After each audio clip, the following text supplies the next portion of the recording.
세계 비전대학 제1기 양육반을 수료한 양성호 집사입니다. 양육은 성경 공부가 아닙니다. 광고 문과도 같은 목사님 말씀에 처음에 잘 이해하지 못했던 것 같습니다. 처음 시작할 때 성경 공부인 줄 알았는데 어느덧 전반기 양육을 마칠 때쯤 성경 공부가 아닌 양육을 받고 있다는 사실을 알 수 있었습니다.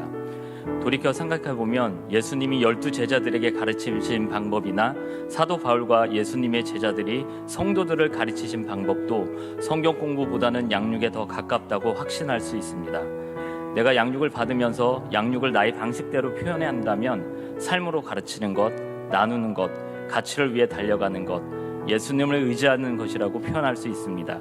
그 중에 가장 어려웠던 부분은 매일매일 성령님의 인도하심을 따르는 것이었는데 이 부분은 아직도 어렵게 느껴집니다. 양육을 통해 가장 많이 바뀐 것은 내 가치관과 삶의 모습이 변한다는 사실을 체험을 통해 알 수 있었습니다. 가치관이 변한다는 것은 나의 우선순위가 변하는 것이고 삶의 모습이 변한다는 것은 내 의지로 살았던 나의 삶이 성령이 원하시는 예수님을 닮아가려는 방향으로 바뀌어 간다라고 표현할 수 있습니다. 만약 누군가 지금의 나한테 양육 이전의 삶과 이후의 삶에 대해 물어본다면 코로나 이전의 삶과 코로나 이후의 삶과 같다고 말할 수 있습니다. 양육을 시작하며 가장 부담스러운 것 중 하나는 매일 기도, 말씀 읽기, 묵상하는 것이었습니다. 그중 매일 일정 시간 기도하는 시간이 가장 힘들었습니다. 양육 초기에 많이 기도했다고 생각이 들어 시간을 보니 겨우 10분이 지났었습니다. 중보기도까지 하자 하고 부모님, 사돈의 팔촌, 친구들 교회를 위해 기도했는데 20분밖에 지나지 않았었습니다. 기도할 것이 왜 이렇게 없는지 초기에는 정말 매일 시간을 채우며 기도하는 것이 너무 힘들었습니다. 그런데 어느 순간 기도의 변화가 일어나기 시작했습니다. 그동안 내가 내 위주의 말만 하고 마치는 기도를 하였는데 어느 순간 성령님께 도움을 구하면서 또 성령님을 의지하며 기도하기 시작했던 것 같습니다.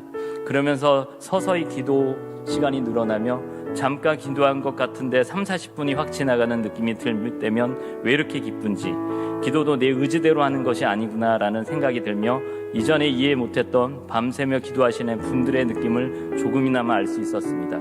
양육 초기 몇 개월간 가치를 위해 그리고 하나님의 인정하는 삶을 위해 끊임없이 기도했습니다. 하늘의 보석과 하나님 나라의 가치를 알게 해달라고 기도했습니다. 하나님의 비전을 향해 달려가고 싶은데 먼저 제게 그 비전의 가치를 확실하게 알게 해달라고 기도했습니다.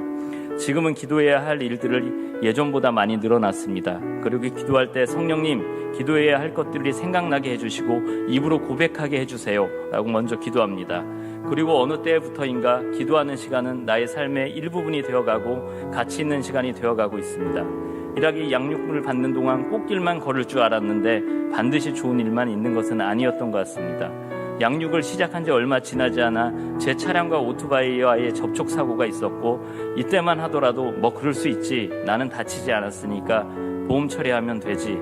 그런데 그 후 고속도로에서 뒷차에 받치는 추돌 사고가 있었습니다. 이 사고로 며칠 전까지도 치료를 받았었습니다. 운이 나빠서 그런 걸까? 사고가 날 때마다 기도 시간에 집중하지 못하는 일이 발생하면서 영적인 싸움이구나, 내가 현재 바른 길을 가고 있구나 라는 확신 속에 더욱더 하나님만 의지하며 나갈 수밖에 없음을 깨닫게 해주셨습니다. 이전 같으면 그냥 운이 없어서 라며 지나갔던 일들이 나 자신을 돌아보고 점검하며 다시 한번 다짐하는 시간으로 변화되는 데는 그리 오래 걸리지 않았습니다. 변할 것 같지 않았던 나의 가치관과 나의 중심적인 사고가 변하기 시작했습니다. 총 4학기의 양육 시간 중 1학기를 마치며 제가 누린 가장 큰 변화는 가치의 변화, 그리고 내 안에 계신 성령님을 의지하며 생활해 가려는 변화였습니다. 주일 하루만, 아니면 부흥의 기간 동안만, 아니면 특별 새벽 기도의 기간 동안만 강하게 역사하시는 성령님이 아닌 매일매일 순간순간 함께 하시는 성령님을 의지하는 삶의 변화가 제게 일어난 것입니다. 지금 1학기 양육의 방학 기간입니다. 그러나 제 안에 자리 잡아가는 변화의 바람은 방학이라고 끊이지 않습니다. 사탄의 방해에도 영적인 공격도 또한 만만치 않습니다.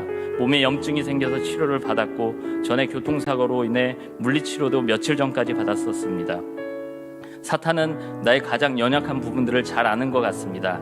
하지만 저는 과거로 결단코 돌아갈 수 없으며 또한 물러설 수 없습니다. 성령님이 함께 하신다면 이 또한 지나가리라는 믿음이 생깁니다. 가정에도 변화가 생겼습니다. 양육받기 전 아내와 저는 같은 예수님을 믿고 있었으나 신앙의 색깔이 달랐는데 지금은 같은 말, 같은 마음, 같은 뜻, 같은 열매를 맺어 나가고 있습니다. 정말 큰 변화입니다. 사실 양육을 무슨 생각으로 시작했는지 잘 모르겠습니다. 하지만 확실한 것은 나를 사랑하시는 하나님의 은혜 속에 양육을 시작했음을 확신합니다. 예수 그리스도의 장성한 분량에 충만한 모습까지 성장하는 것이 아직 제게는 익숙하지 않지만 지금까지 한 단계 한 단계 인도하신 성령님을 바라보면 남은 3학기의 양육을 통해 저를 성장시켜 가실 것을 기대합니다. 한 학기 양육 동안 우리의 스승이 되어주신 성령님께 감사드리며 모든 영광을 하나님께 올려드립니다.